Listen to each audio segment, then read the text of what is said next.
Welcome to the On the Pen, the weekly dose podcast, your one-stop shop for obesity medicine news with your host, Man on the Pen, Dave Knapp.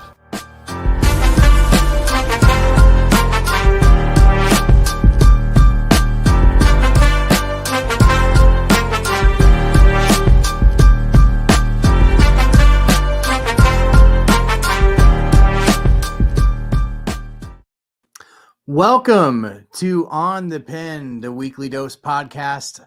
This episode for Tuesday, December 10th, 2024. I'm Dave Knapp, ManOnMounjaro. That's why I'm here. You are on the pen. Wegovy, Saxenda, Victoza, Trulicity, Mounjaro, Zepbound, Compound, that pen. That's what we talk about each and every week. Anti-obesity medications, and we've been doing it on the weekly dose podcast now for just under a year. If you have been following the podcast along, give it a 5-star rating and review. That helps other people get it. But if you're watching the video on YouTube, you know that this week we hit 15,000 subscribers.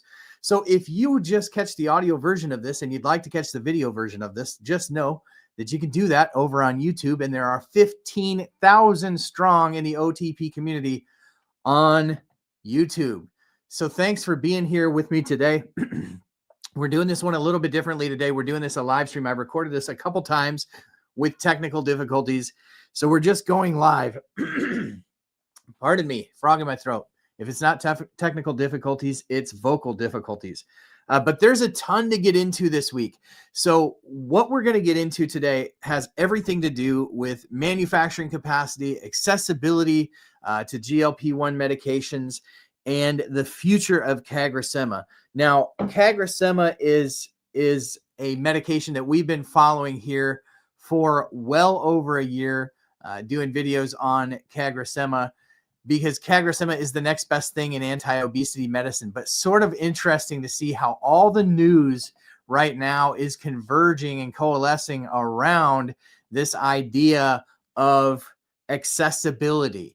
Now, I want to share with you a little bit of news that we broke earlier this week about Cagrisema. We broke this actually almost a week ago today, a week ago tomorrow. We were conversing over on X. That platform is where me and a lot of the GLP nerds hang out. And in some conversation, it was made apparent that December 2nd, Novo Nordisk launched a very interesting study. So you can go over and check out this article from last week, where we covered this exclusively. I've seen this nowhere else in the media. I believe that On the Pen broke this news back about a week ago today. And so this dropped on the 2nd. Now, why is this important? And we're going to get into the idea of why this is important, about, what implications this has to accessibility moving forward. But Cagrisema is actually a dual-chambered pen. So you kind of saw that in the image that I shared with you there. It's a dual-chambered pen. It is not like the Ozempic pen. It is not like the Wegovy pen. It has two separate chambers. The reason being, I don't know why this does this when I change the camera. The reason that it puts it in two separate chambers is actually because Cagrilintide, the amylin agonist, and semaglutide, the GLP-1 agonist, have different pH requirements. And interestingly enough, when you combine the two and Cagrilintide starts to break down, you have some potential very gnarly neurodegenerative effects. Kind of scary, right? So what happened in this phase 2 clinical trial that dropped is that basically Novo Nordisk is running a trial with a co-formulation. In other words, they found a way to combine the two molecules into one chamber, the Ozempic pen, and potentially bring that to market in the Ozempic pen. Now, this is going to tie into all of the news that we're going to share today about a potential merger with Novo Nordisk and Catalent, another topic that we've done about 10 different videos on over the last year. This was news that broke in February of this year that Novo Nordisk was looking to acquire Catalent. Now, Catalent is a manufacturer that helps basically supply medication to many pharmaceutical companies, including Eli Lilly, including many drug companies that manufacture generic versions of other medications. And Catalent is basically Novo Nordisk's gigantic bet on expanding manufacturing capacity. So if you just kind of look at the juxtaposition between Eli Lilly and Novo Nordisk, Novo Nordisk has basically said, we're going to scale our manufacturing by acquiring Catalent, one of the largest drug manufacturers in the world. Novo Holdings, the parent company of Novo Nordisk, basically said, we're going to buy you for $16 billion, and then we're going to sell 3 of the plants that manufacture injectables to Novo Nordisk.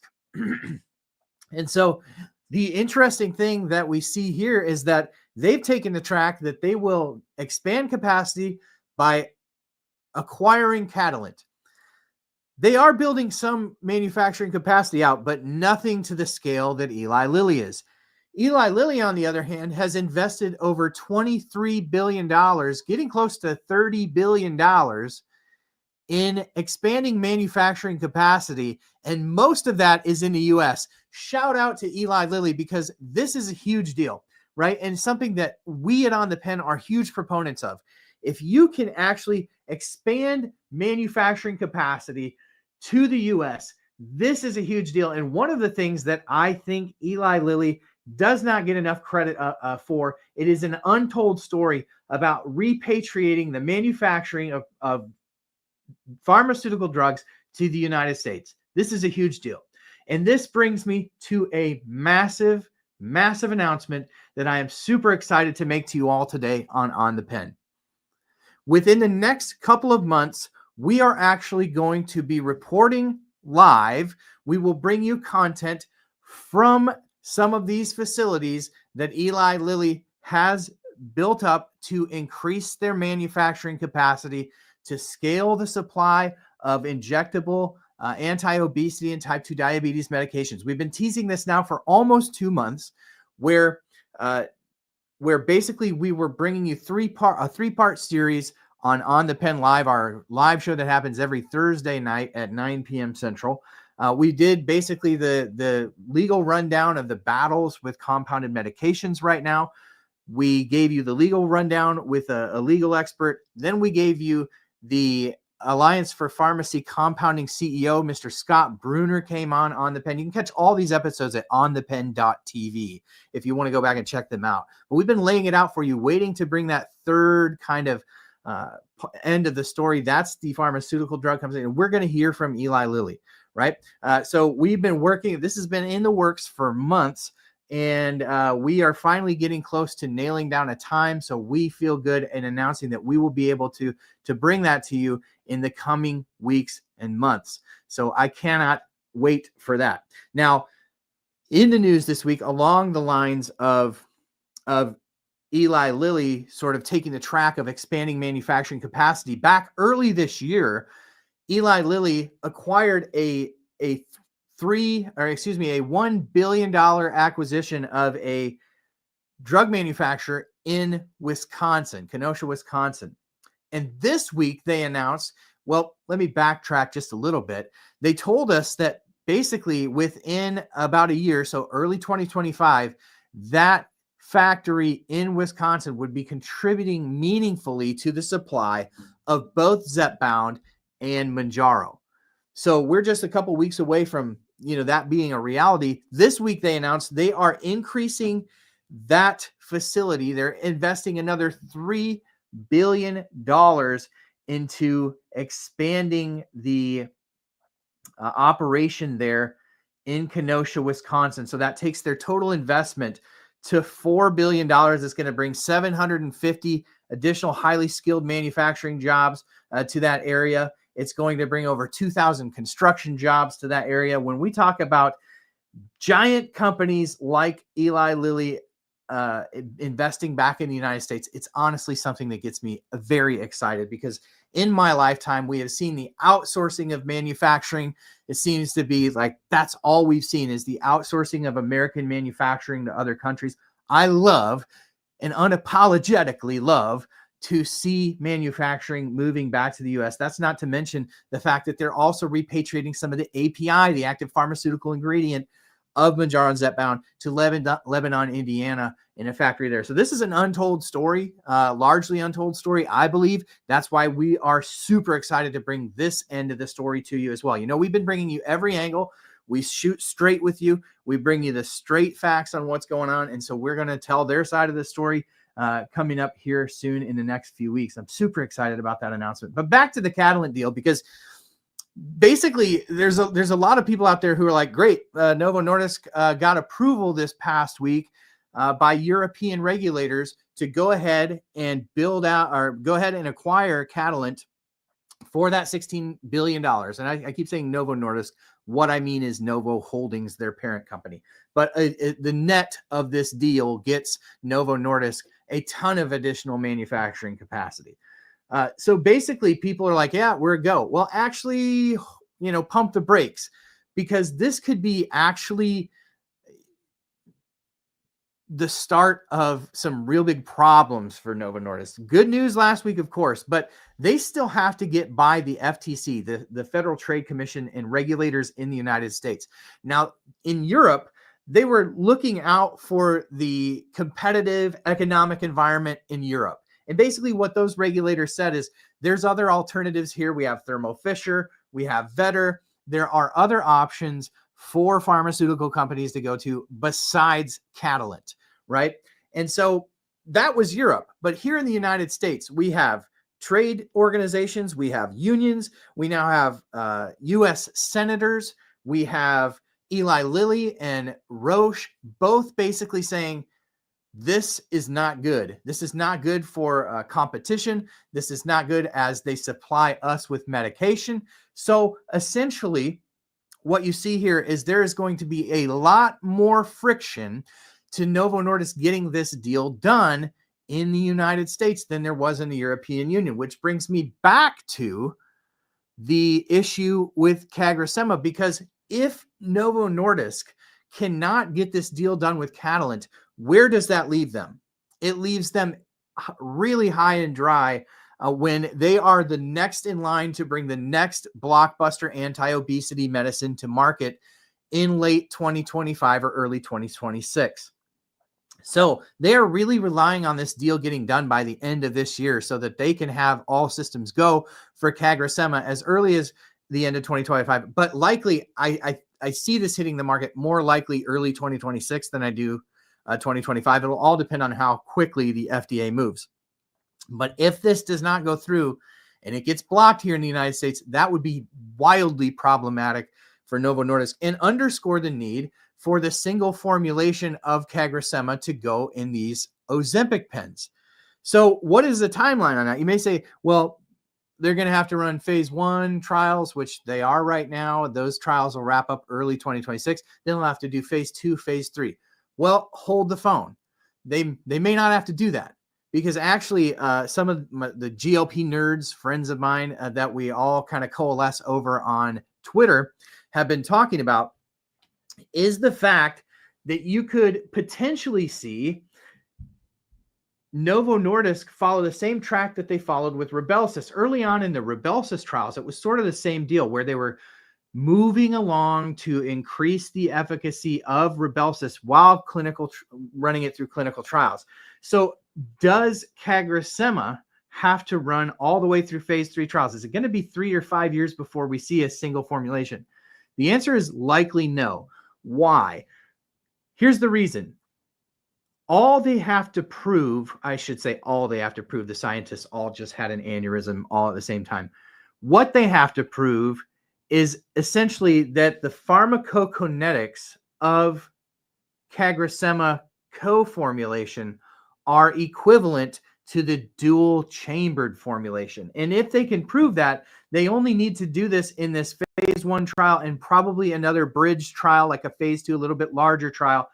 But, you could see that a world where we may actually see this dual formula or the singular formulation be available within about a year. So is it likely? that they will, if the trials extend past where their target date to launch Cagrisema is, will it delay the launch of Cagrisema?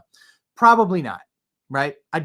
Some people are thinking that this could be the case, but if you look at the window where Novo Nordisk has to really capitalize on Cagrisema, you have the end of 2026, 2027, when retatrutide comes out for Eli Lilly, which will probably show a little bit better results for people. And obviously you've got the glucagon agonism in there, that there are, other parts of that conversation as it relates to body composition and fatty liver and things like that. So their window is really tight where they can maximize Cagrisema's profitability, and while leveraging and not cannibalizing their profitability in semaglutide. So this is a huge conversation. All this plays into accessibility. All of it plays into, the bigger conversation about whether there are enough medications, and Novo Nordisk and Eli Lilly can serve the amount of people in the United States, 100 million people living with the disease of obesity, over 1 billion people worldwide. Two companies cannot do that alone, right? And so you see both Novo, both Eli have told the FDA that their medications are commercially available, which basically has set a timer on compounded versions of these medications. December 19th is the next key date we're looking at there. On December 19th, essentially what you will see is the Outsourcing Facilities Association, and you'll see the FDA report back to the district court in Texas on the current state of tirzepatide. Now, under the undercurrent of all this is Novo Nordisk also has told the FDA, and the FDA shortage list reflects this, that all of their semaglutide products are commercially available.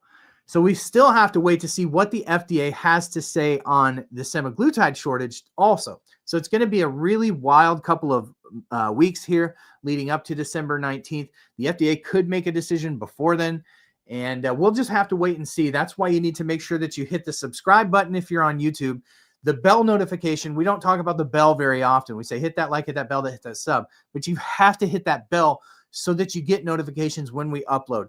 Also, a little plug for our website, OnThePen.com. This is where we dropped this breaking news. Again, this is the only place on the internet so far that I haven't looked in the last day or two.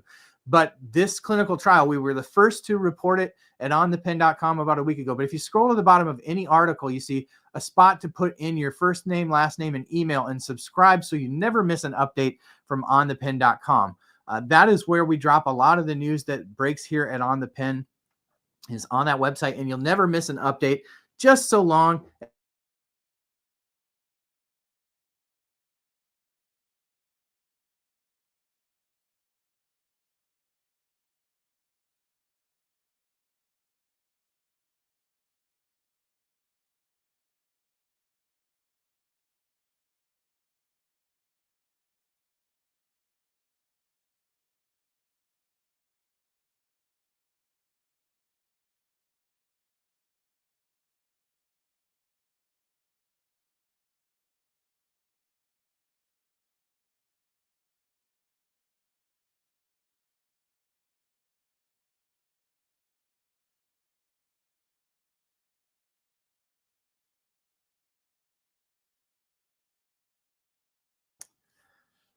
Sorry, I think we lost the audio there for a second.